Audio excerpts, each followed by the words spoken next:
Hello, everybody, and welcome. Let's see here. I'll grab all this. I'll clear this desktop.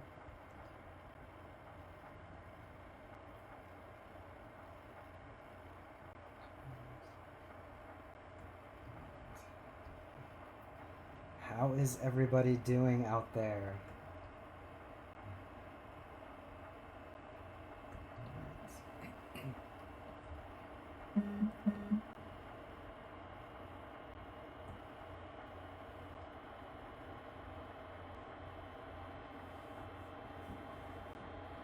All right, hi everybody, and welcome to this webinar. Just a quick little intro. My name is Sebastian Martin. I am a caricature artist, illustrator, graphic designer, whatever you want to call me. But ultimately, I am a caricature artist, and I run a small business called Colorbox Entertainment. And right now, of course, with the pandemic and everything, usually I'm drawing at events, parties, gigs, weddings, fairs, festivals, and all that. But unfortunately, everything is coming to a halt. Um, and so right now, I'm actually doing $25 caricatures, and you can actually go to my website as well, at colorboxentertainment.com, excuse me. And right now, you can get $25 from me, illustrations, caricatures. That's a smoking deal. So it's just a great way to help local businesses, help local artists as well, through this hard time right now. And I just want to say thank you to Iska for allowing me to do this seminar, this webinar, excuse me. And if you don't know what ISCA is, ISCA actually stands for International Society of Caricature Artists, and it's an awesome community of caricaturists that come together.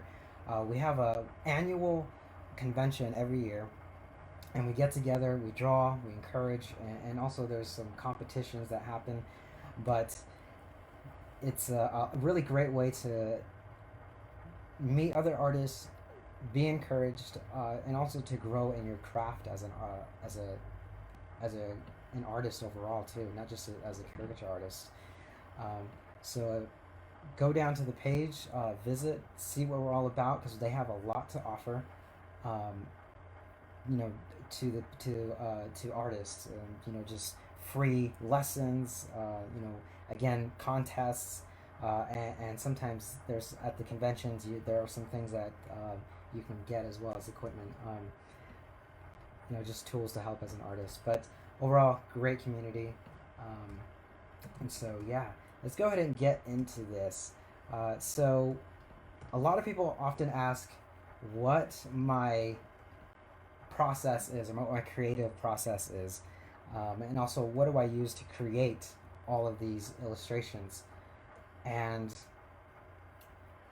those of you who know me might know, you will know my work, and I have a very abstract, very detailed way of doing caricatures, very geometric, 3D, and I have a lot of fun doing these, and doing it in this style. And a lot of some of these are done at the convention as well. But again, I'm obsessed with the detail and all those geometry, and odd shapes, but I have a lot of fun with those. And so today I'm going to actually go through my creative process, showing you how I create caricatures in this style. It's a lot different than my live retail work,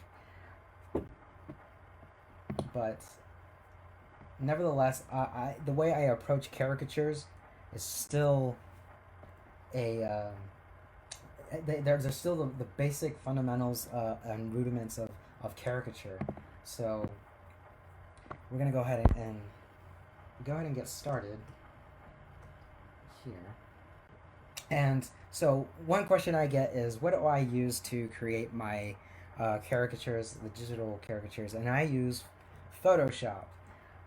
Most people think I use Illustrator, but I actually use Photoshop.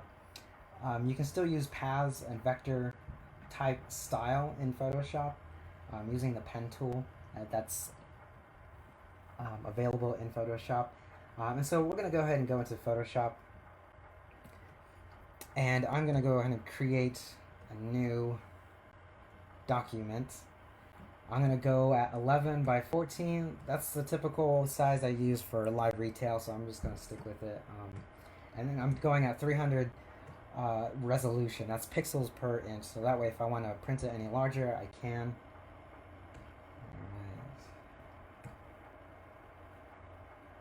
Alright. There we go. And now I'm going to create a new layer, button down here at the bottom.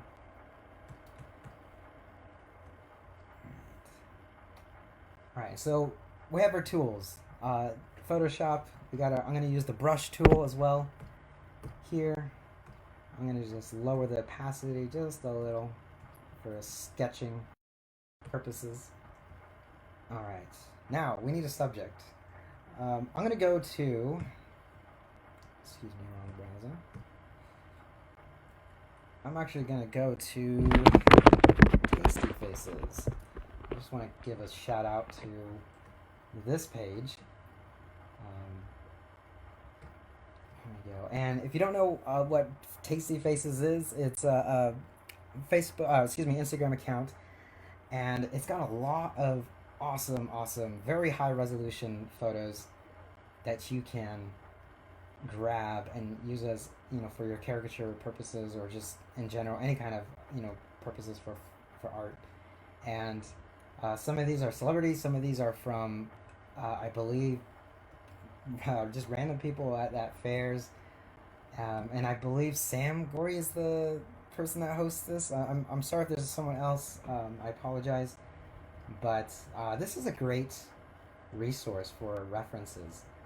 So I go here too to draw. And so we're gonna go ahead and pick a subject, and let's go ahead and pick someone that is well known first. And we're gonna go to, let's see here, Toby. Here we go, Toby Jones. All right. Now Toby Jones has a pretty interesting face, so we're gonna go ahead and start with him. And I'm gonna show you a little bit of my process of how I do caricatures. And I already have some Toby Jones photos picked out here. I'm just gonna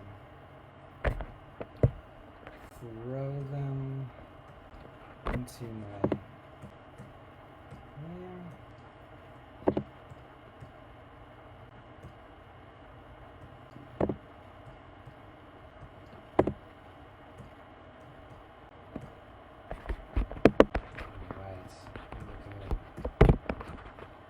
Now, when you're using reference photos, it's always best to make sure that the reference photo is at high resolution. So that way, you can get enough information on the person's face as possible, as much as possible. I'm just going to size these really quick. Now, I love his face. It's a great face for caricature, so I'm gonna go ahead and use it. I apologize for this one photo. It's still got the watermark on it. I tried to find a photo of Toby Jones that didn't have, or excuse me, one that was a side profile, and it was as rare as hen's teeth to try and find it. So this was the only one, and so again, I apologize for that watermark, but we're gonna have to make it work. Again, this is just for reference purposes.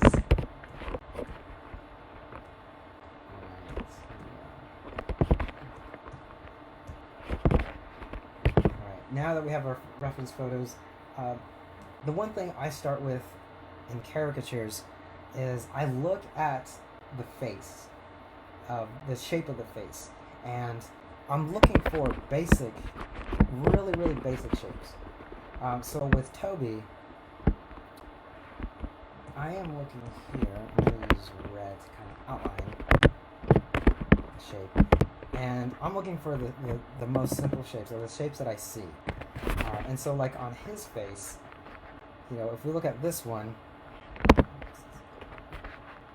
I kind of see this shape here, almost a rectangle, and then maybe this curvature at the top, and then, you know, his nose is a little stout, his ears. He's got a face that's really sort of squished together in the middle, which really makes his face fun. And so, those are pretty much the basic shapes that I see. Again, I mean, if you look over here, I mean, you just see those. Here he's actually smiling, so you kind of see that there. And then his side profile. Now, I love what his face is actually saying on the side, because he's got this really interesting bulb shape on the forehead, and then his nose is, again, pretty stout, and then his eyes are just kind of squished in there.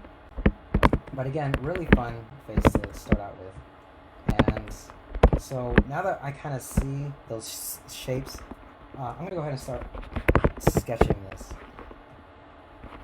And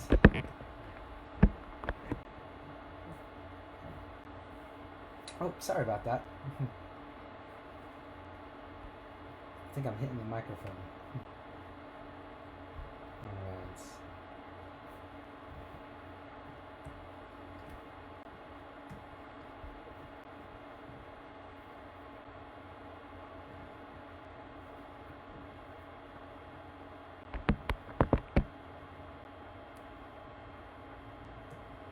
Alright, sorry about that. I think I was hitting the microphone pretty badly.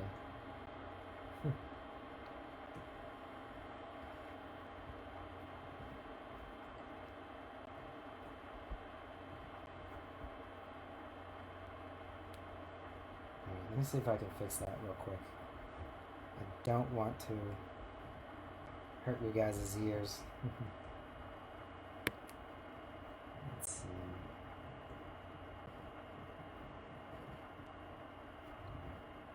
Right.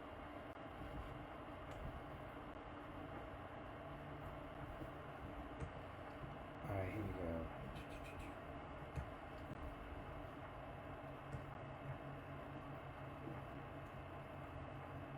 Alright. Let me know if you hear any more sounds in the microphone. I'm going to do my best. I'm working from my keyboard, which might make some noise, so I'm going to try to reduce that as much as possible. Alright, here we go. Alright, so again, I see the shapes here. And so I'm going to just try and start out with that. And I'm not going to work with details yet. I'm not working with details. I'm just looking. I'm just adding those simple shapes. Alright, sound is better? Okay, that's good.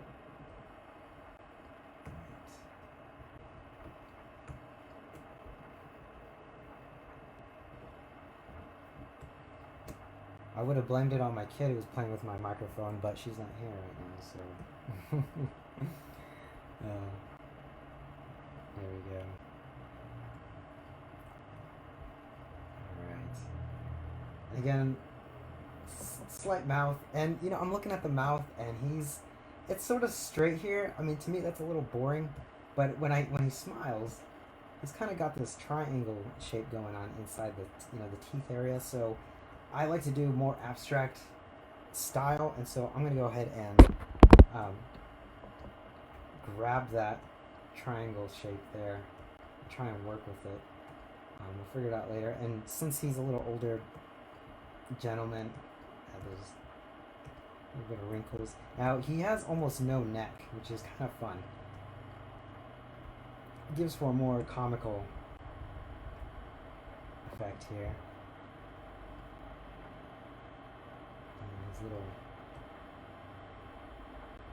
His little suit. probably stole from a Cabbage Patch Kid. I don't know. It's okay. I'm short too, so I can make fun of short people. Alright, here we go. But again, you can see simple, basic shapes. I'm just trying to get a feel for, for Toby. And so here we go. Now that was just a front profile that I'm looking at, but like I outlined before, he's got this interesting side profile too. His forehead just kind of bulges out, and so I want to try to get that in there. And I think this is where I can also get my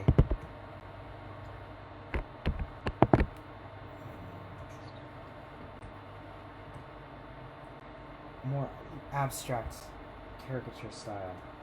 So I'm going to try to add that in there. So I'm going to try to add that forehead shape.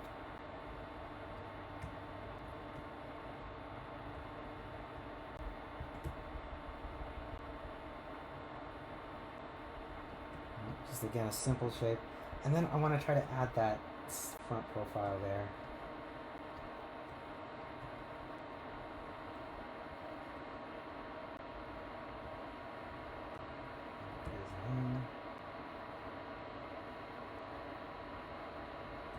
Just add those ones that I have already outlined. And again with his face, the facial placement. Now if you look at his face here, I put his eyes pretty wide apart and his nose sort of, actually they're very parallel to his eyes. And in this photo here, you can kind of see that. And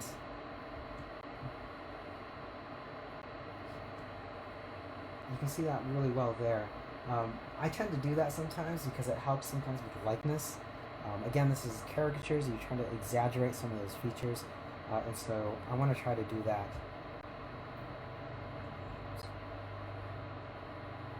And to give you a little better definition of what I'm talking about, I have a technique that I use for facial placement, and this is something I've heard from another artist. Now, I've never really heard it from anyone else, but it's the marble and string theory. And the idea behind it is that the middle marble actually represents the nose. And the outer marbles that you see here actually represent the eyes.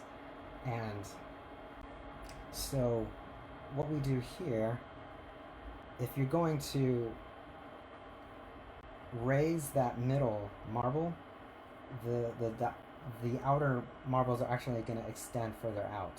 So to show you what I mean here, this one of Oprah, you can see, to get some likeness, I raised her nose up, and so her eyes actually get further apart. But it's still getting some likeness, and it's still, you can still see it's Oprah, and again, it has that caricature comical effect to it as well. And you can see here, I've outlined it there, but you can see that string marble theory that I have, where I've raised that nose. And again here on Betty White. Now, if you look at Betty White and her face, it's not really like that. I have her nose and her eyes very parallel on one single line, but if you look at the face, it's not necessarily like that in real life, but if you look at the side, she has almost like a hook nose, and so it gives me enough license to say, okay, I'm going to raise that nose a little higher to give some caricature effect. Now, with Betty White, I think I went through like 10, 20 sketches before I could even get a likeness. It was really difficult until I applied that string and marble theory, and it seemed to help me with the likeness, at least as far as exaggerating and getting a caricature feel for this piece. And so it really, really helped a lot in doing that. Now here's one of Kage. He's one of the he's a past Goldie Nosy winner from ISCA, and he actually owns Caricature Japan, I believe, and comes with a team of of talented artists every year. But I drew him one convention, and you can see here the same thing, except this time I didn't really raise that nose, but I used what I saw and just helping with the facial placement. Again with Christopher Lee. Now he has a pretty narrow, elongated face, and so with that, when I dropped that middle marble, when I dropped his nose, the eyes actually come further in. They actually come closer. And so you can see how that can kind of work and help with facial placement if you're having a hard time. If you're trying to figure out, the facial placement of caricatures and things like that. I've heard it just explained as like a T. You figure out the T in the face. But to me, this kind of helps me to remember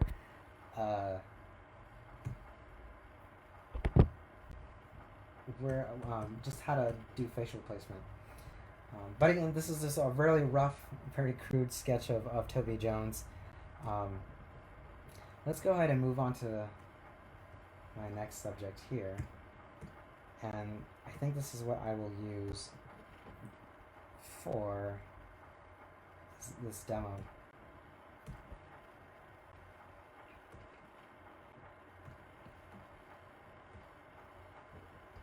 All right.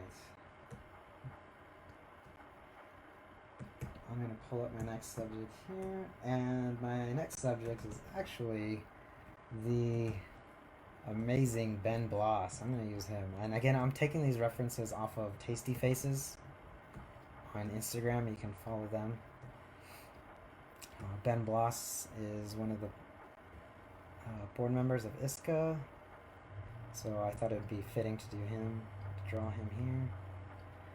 Alright, so this is one I've already started of Ben Bloss over here in Photoshop, and I've shared this publicly. I never got around to finishing it, but I thought, with this demo, I thought I would go ahead and start finishing this.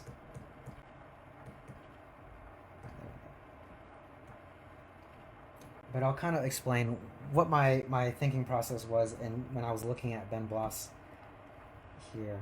So he has a really great face. To me, it was a little deceiving at first because when I look at his face, it's really interesting. He has a lot of interesting things going on, but when I went down to start to sketch him, I was having a little hard time, and so this one took a few sketches, but I think I got somewhere where I thought was fairly interesting, and so I'm going to go ahead and work with it, and this is what I'm going to be doing for the rest of this webinar. But just to kind of give you an idea of what I was doing in this process, when I was looking at his face, I was trying to figure out what shapes do I see. And so he has a pretty narrow face, and if you look from the front, this is my favorite one, he has pretty sharp edges on his face. I mean, a lot of sharp points, like you say. And I wanted to play with that, all those sharp points that he has.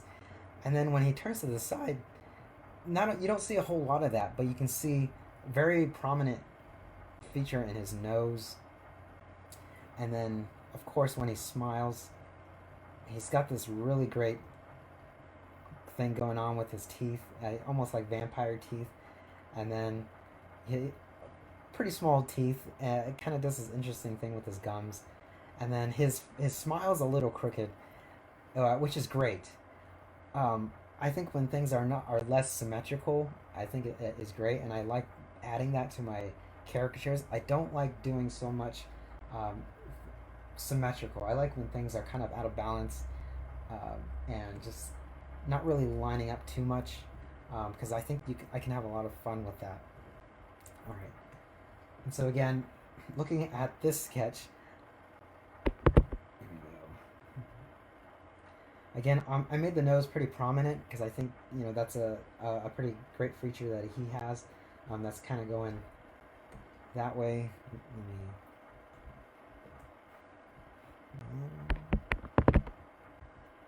I'm I'm going to try to touch my keyboard as less as possible. There we go. Because I know that messes with the microphone. But again, very prominent nose, and then his eyes, because he has these very sharp eyes, I'm not really going with what he looks like in reality, but like what my interpretation is. His eye is kind of just riding on the side of his nose, and so that's where I wanted to kind of place it. But again, you can still see how it gives that likeness. And then I have his smile, because he has a really interesting smile. I wanted to also emphasize that and kind of have it riding all the way up past his eye, and then emphasize those teeth. And I have to thank Natalia for mentioning the teeth, because I forgot his vampire teeth, which is like what makes Ben Ben. And so, his chin is pretty prominent too. And so I wanted to make sure to emphasize that. And a rule that you learn if you ever taken life drawing, when I was going to college or taking some courses for life drawing, one rule that they told you was that you never draw straight lines on a person, because in reality you don't have any very sharp corners or straight lines on a person.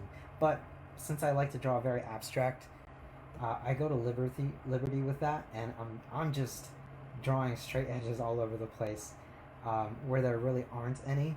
But I think that's the fun with this, is giving that illusion, and you still have a likeness, and so I think that's a challenge as well, and so I think it's a challenge that I enjoy. But he has almost this like snake-like kind of appearance too. I think his face almost reminds me of that too, and so I wanted to give this sort of snake-like type of essence. So with the elongated neck, and also with the head, and then his pupils as well, and his eye, it's kind of snake-like. But again, you can see how it looks like Ben Bloss. It's just a very abstract, very very exaggerated way, and so I think it's a lot of fun doing it this way. So with that,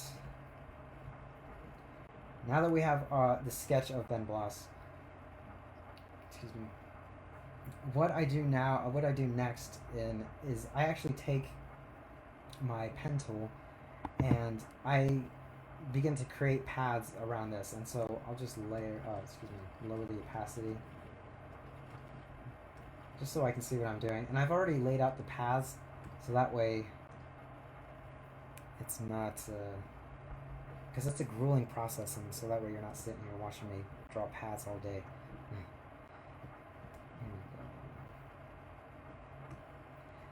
And so you can kind of see here all these paths that I've made, and this again, it helps with the vector style. And I'll go back and I'll start to fill in these shapes. I like to just create the paths first. Now there might be an easier way. In no way am I saying this is the easiest way, but this is just the way that I've learned. And so you can see all of these paths, and if you have difficulty learning the pen tool and using it, you can actually do some exercises and some things that I've learned if you want to go this route. Really quick, I'll just show you really quick. But what you can do is you can actually make a circle here. Fill that.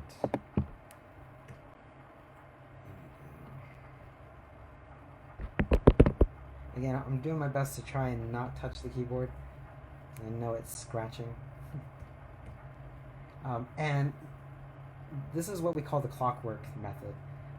If you're using the pen tool, and if you want to go this vector style route, clockwork method basically works like this. You have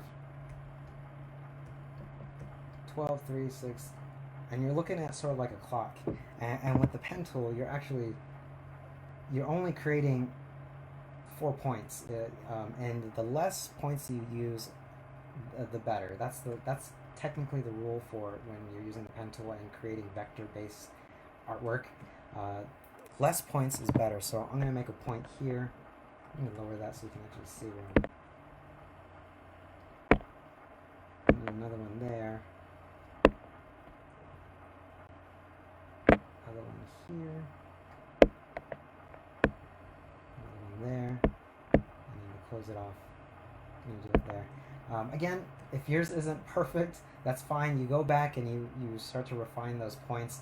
But it's the more practice you have with it, the better. And so the more you practice with the pen tool, you're just going to get better and better at it. And so that's what I have here. And if we go in and we look at my paths on Ben, you can actually, and if I highlight some of these, you'll see all these anchor points that I've used.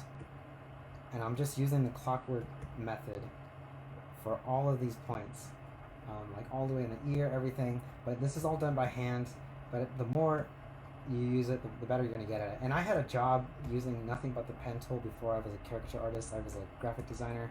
I worked for a company, and we had to use the pen tool quite a bit. And so, I mean, it was every day that I was using the pen tool. And so it just became second nature to figure out the points, where they go, and things like that. But everything here you can see is has those points. And so now that we have that, we're going to just go ahead and start filling in these shapes here. Alright, so someone asked if I have like a library of textures, and I do. I have a big library of textures on my drive, and I like to take photos of textures in, wherever I'm at. So if I see in public or at home, and sometimes if I see one on the internet, I'll grab it off from the internet. Obviously, make sure there's no watermarks or things like that. But I mean, you may have seen some of these. It's in my art. If you're familiar with my artwork, you may have seen a lot of these. But I use all of these for my artwork, and I just place those in to really help with the texture effects. But I love using textures. Alright, so when I'm working, one thing is important, because there's so many paths and things like that, I make sure that I'm labeling all my work.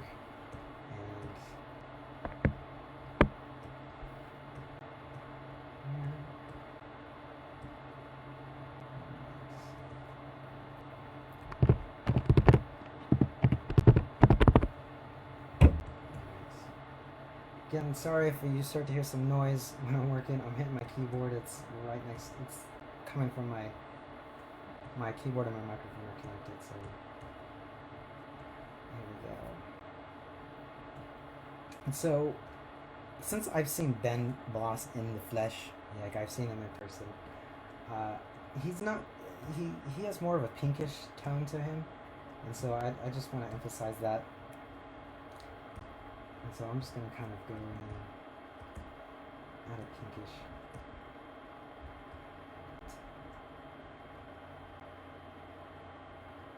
type of tone.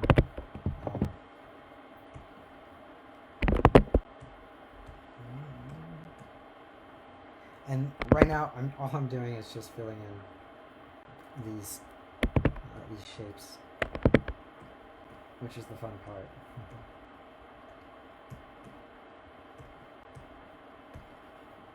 Let me know if you have any questions. I'll do my best to answer. The color palette that I'm using too is more earthy tones. I like to use those.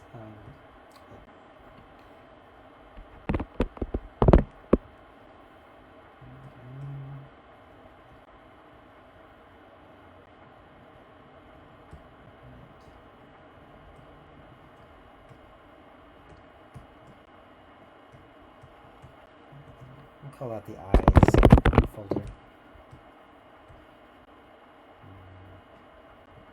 I'm gonna make that one just a little lighter. Now, at first it doesn't really look. It's pretty basic, but once we get all of these filled in, we'll go ahead and start working more on building details. That's always a good rule, is just to start basic and then just working your way from details. That way you don't get lost in the process.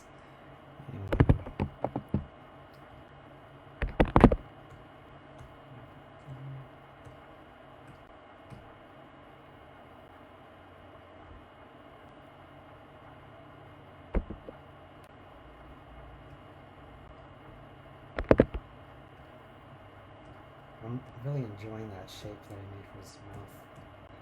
It's almost like this, it looks like a saw kind of embedded into his mouth.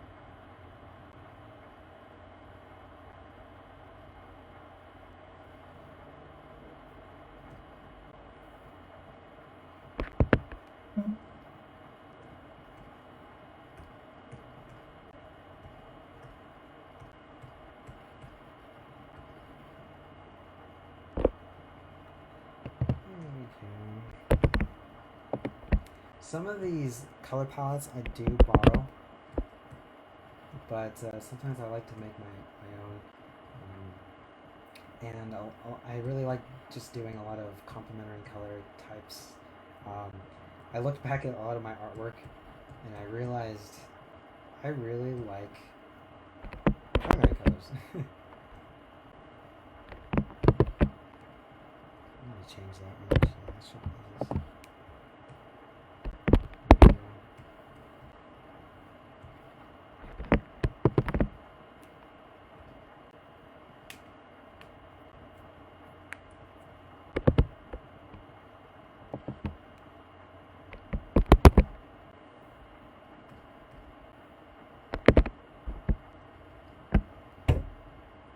Excuse me. Now for his nose, I like to do, again, this 3D look. And I just want to add that there. Let me give it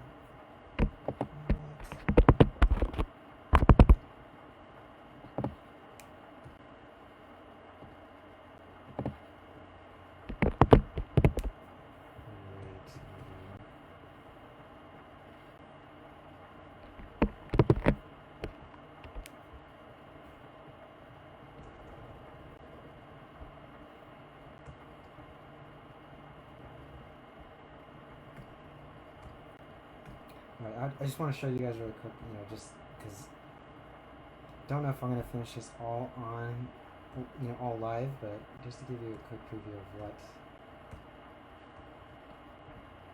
I do here for, just really shaping the image, make it more 3D. Let's see here, color around, go with, nice, do that.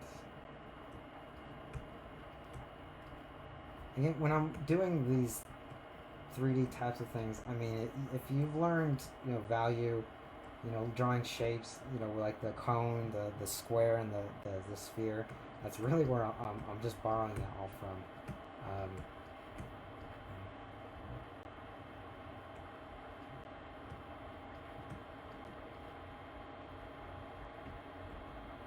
So the question says each path a different layer. Yeah, so each shape here is on a different layer. So I like to organize quite a bit because there's so many paths over here.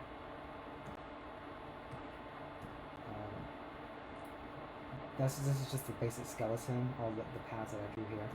But excuse me.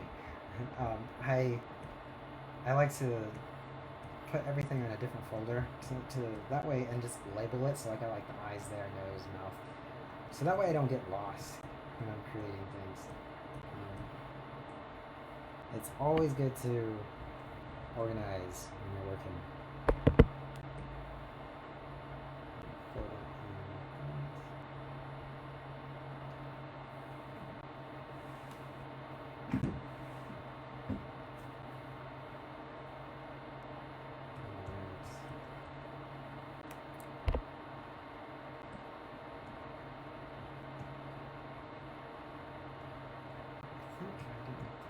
But I want to emphasize these teeth.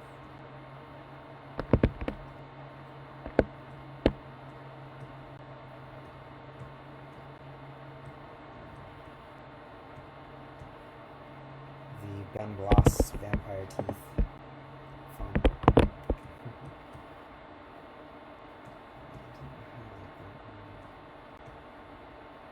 Actually, let's do this.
Alright, there we go.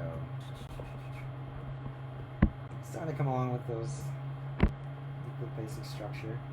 Alright, add some texture to his nose.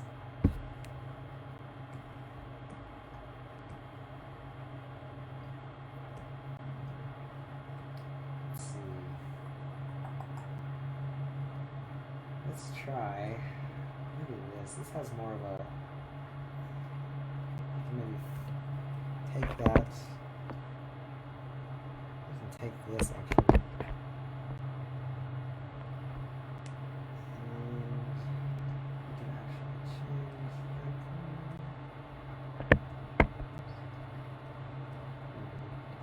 Make it a pinkish, pinky, a pinkish color. There we go. Let's see if I can find one. That one's a nice. That was a nice tone. There we go.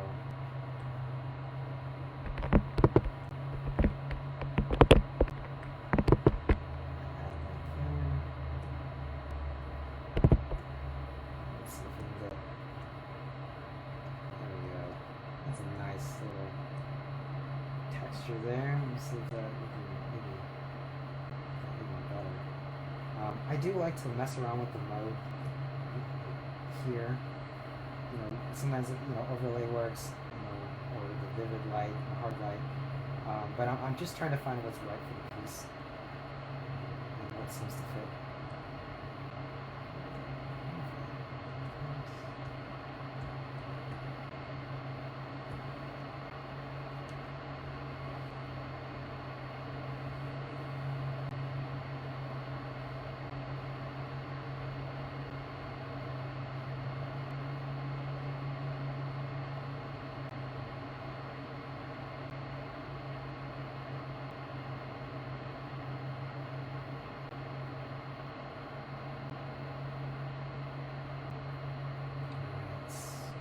So I had a question.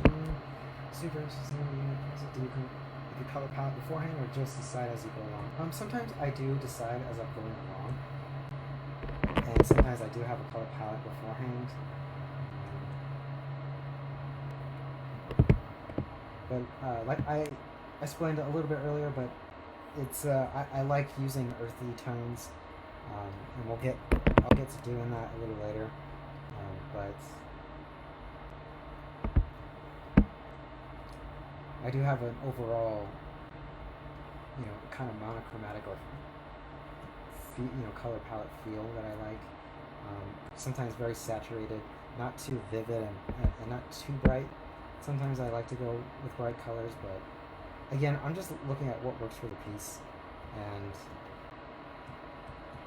the overall feel.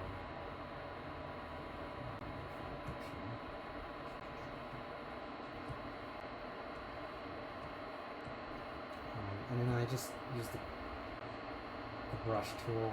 I don't like using the gradient too much, just because it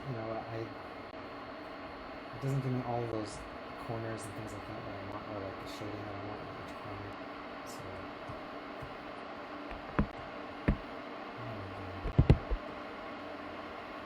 I like to apply that texture as well.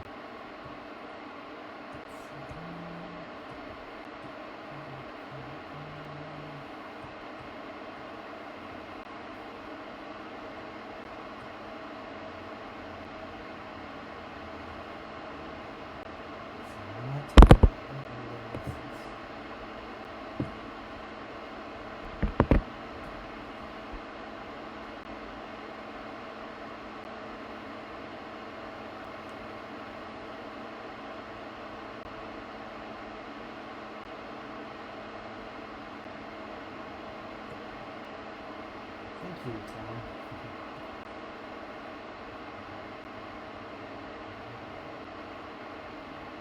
Oh yeah, sorry about that, guys. I'm working off of my laptop and it's making all kinds of noise. I'm gonna have to try and work that out.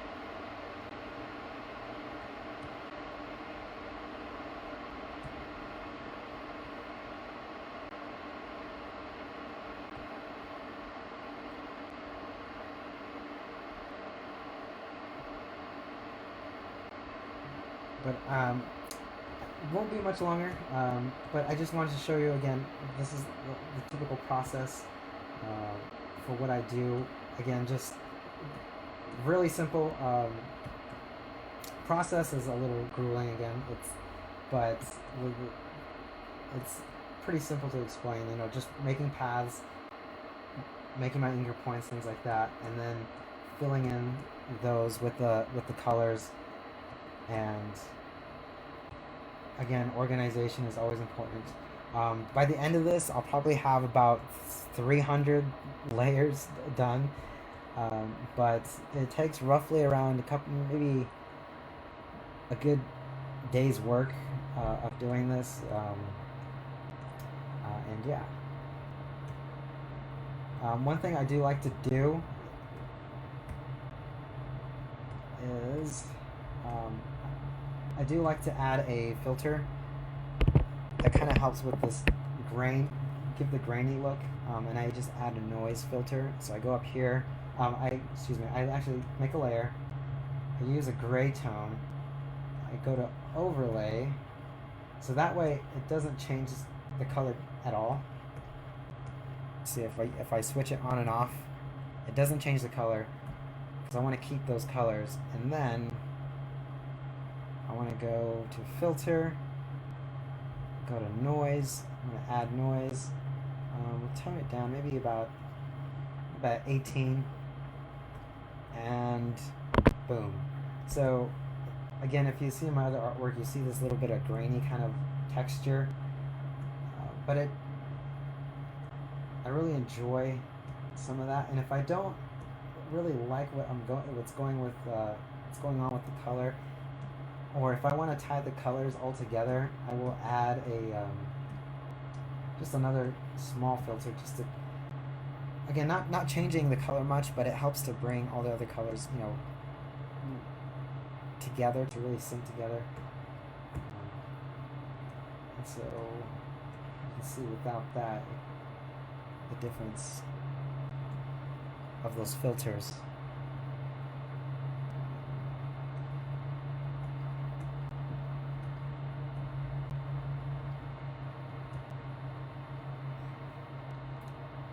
All right. Well, I'm gonna switch over. I'm gonna call this good, and I'm having some complications with my computer and the noise coming on the microphone, so I apologize for that. I'm gonna have to work that out, but I'm actually gonna flip this camera around. I'm gonna go to my my Instagram and continue this, but so that way the noise doesn't continue to bother you guys. Um, but you can also ask me questions on there too. But thank you so much. I appreciate it. Um, and I hope you guys stay safe out there. Again, right now I am doing the $25 caricatures. Again, that's a steal for this type of style and of caricatures. And so you can actually go again to my website, colorboxentertainment.com. Go to the commissions page, fill out the form. You can even pay on there as well. But grab it while you can. And again, follow the ISCA page. You can find there a lot of material, and if you again become a part or a member of the ISCA, there's a lot of things that they offer. Lessons, again these webinars. There's also contests and things like that. And so there's people that will help critique your work. And so it's a community that I've been a part of for a while now, and that's where I've grown much as an artist. And so yeah, here we go. So yeah, I'm gonna finish this up later, and then I'm gonna switch over to my other camera, so that way you're not bothered by the noise. But again, thank you so much everyone for tuning in, and I'll see you later.